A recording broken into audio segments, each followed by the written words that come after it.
Welcome to Boise Talks Business, where the goal is to get our businesses set up and ready to scale with social media. As some of you may know, I've recently rebranded.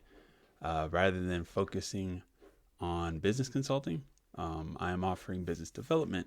The minor change makes all the difference. Why the change? Well, I wanted to do something more related to sales and marketing, strictly stay within that wheelhouse. While I am great at like business operations and organization, hiring, firing, all this stuff, um, it's not even close to being a passion. So it's just I wanted to make it a little more niche, um, and section out the part of business that I really enjoy doing. So I felt like this change was going to be a more beneficial one for the longevity of my business. And with this change came a burst of motivation, of course, to get everything ramped up again. So I beefed up my daily routine, and I put a little screenshot of today's results. And you can see my impressions are up 219%. My profile visits are up 300 something percent. My follower counts up 150%. My video views are up 7,650%. And profile visits, or sorry, link clicks are up 1,200%. So like the numbers are hitting harder than they've ever hit before, and I'm seeing a great increase in just total performance, not just on my content, but receptiveness of my content. So I'll continue to revise and revamp my routine and make sure that it's still keeping those numbers. Obviously, some of those aren't sustainable, but my goal is to make sure that I'm doing the thing that I enjoy, and following what my heart's telling me. And it doesn't just include my online routine, doesn't just include online engagement and content creation, but it also includes one of my favorite pastimes ever. Oh my gosh. Obviously lying, but cold calling. No one likes cold calling. So I decided to do a little bit of that today. And I'll do it every day for the rest of this week. So I'll definitely keep you guys up to date as to how that's going. But why cold calling? Mainly because I'm great at it. It's what I spent most of my career perfecting. 90% of the sales that I won were from cold calls. And that's just the law of the land. It was what I was taught, and it's what I know. So I figured introducing it into my current strategy might make it a little easier to, you know, turn a result. Like I said, I'm starting over essentially with this offer. It's not starting over, but it is definitely focusing down, and I want to get to where I want to be as fast as possible. So I don't mind sacrificing a little bit of my mental fortitude for some cold calling. My career average for cold calls, it's about one close every 40 calls, depending on the offer, obviously. But I think with this offer, I can definitely convert at that clip, which would mean about one close per week, doing 10 calls a day. And that's just a theory. That's just like law of averages, right? But what happened when I made 10 calls today left me in awe. I was in shock. So how did the calls go? I can't lie. It was difficult getting back into the rhythm. While I am good at cold calls, it's not a natural thing to call, interrupt someone's day, get them to, open up to you and then hit them with the sale, right? Like, it's not a natural thing. So you kind of have to get back into the rhythm. And I haven't made a cold call in about 6 months, maybe longer. So I just dove in head first. The first call I dialed was this kinder older lady, and she was very sweet. She was very nice. Answered the call, no malice, no judgment. Just, hey, how are you? And but when I had gotten into the transition of the introduction, she pretty much just waited to hear my pitch. Like, there were no questions, no objections, and I fumbled through the pitch. Like, hey, right. And she says, I appreciate the offer, but I already have it. Like, I already have this thing that you're offering. And in my head, I'm like, there's no way. Like, this is something most people aren't offering. There's no way you have it and you're the first call to make, right? It was clear that she didn't have a proper understanding of my offer, which just meant I didn't properly communicate it to her. So rather than like lament over semantics and argue, I just gave her a quick, little appreciation. Let her know I'd call her back if I ever found the words I want to say.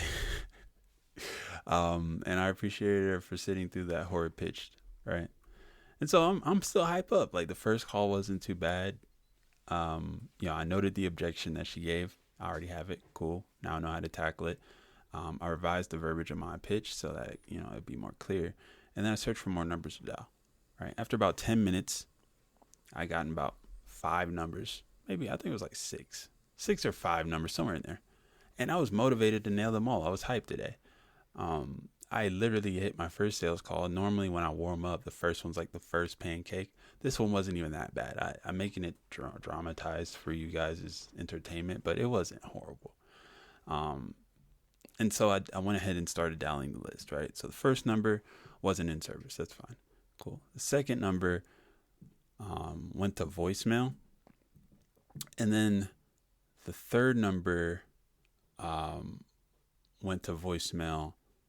In fact, every number I dialed after the first one either went to voicemail or didn't exist. It was as if an apocalypse came and destroyed all of these businesses, I swear. I stalked socials, I visited web pages, I looked at blogs, and every single one was vacant shell of a company. Every single one. Sheesh. Right? And I'm thinking to myself, like, what? What is this? How could this be? Well, as a former CEO of a service-based business, I did logistics brokering for 4 years of my career and ran a logistics brokerage for 3 of those years. I can guess exactly what happened. An awesome business idea came to fruition. The owner invested in the essentials for a business, a website, some socials, a newsletter, a phone number, some marketing material. They operated it under the build it and they'll come mindset. No one came. The end. It's not funny, but that's normal, right? Running a business is hard. It's very hard. Hoping to get bailed out by a unicorn is even harder, right? Plenty of these businesses, and I did my research. Like I said, I was trying to figure out what was going on. Plenty of these businesses had highly experienced experts as owners. Check. Had great web pages, and I'm talking like better than any website I've ever had. Like they had the transparency, the UI was pretty, nice logo, the branding of the person who owned the company was all over it. It looked great, and their newsletters really well constructed, linked directly to the website. It was a nice thing that they had, nice product, and they had an awesome business concept. I would read the about me's and I'd be like, oh, that'd be awesome. Like if I needed that, I could see that working. So it wasn't like they didn't have what they needed to succeed. Yet 9 out of 10 were out of business, or at least not answering their phone, which I don't know if you're a business with a phone number that you should do that. And that just goes to show it's not about what you have or the quality of your website or the quality of your newsletter, the quality of your profile photo. It's about the quality of your online brand, right? I've closed business without even needing a website. I've closed a customer and they were like, wait, you have a website? Because I don't even talk about it. Yeah, I have a website. I don't put anything on it. I need to update it. But my website isn't how I close business. I close business for my brand, who I am. I am Boise. People know me, right? So if you want to learn how to build a brand that gets clients coming to you rather than, a unicorn, it can be a meeting every day. Sign up for the Boise Talks Business Bootcamp, and we'll get that figured out for you. Over the next 90 days, starting Friday, I'll be scaling my business alongside a few entrepreneurs' businesses using strategies that have helped me generate over $7 million in revenue since 2020. The dream does not have to take forever, and it doesn't have to be a lonely journey. Whatever it takes for us to succeed, we will get it done. All right, so let's level up our businesses. Let's do it together. 4 slots left. So if you want the details to that, just email me at waitlist, it's one word, at boisegordon.com, and we can see what we can do. That is all I have for you guys. Thanks for listening to my story. Today was tough. I did do a lot of cold emails as well, so those went a lot better. A lot of those actually went through, so that means someone's paying for the domain. And we'll see how the results look by the end of the week. But thanks for dropping by. I appreciate you guys listening and supporting. And, good luck with the rest of your day. Peace.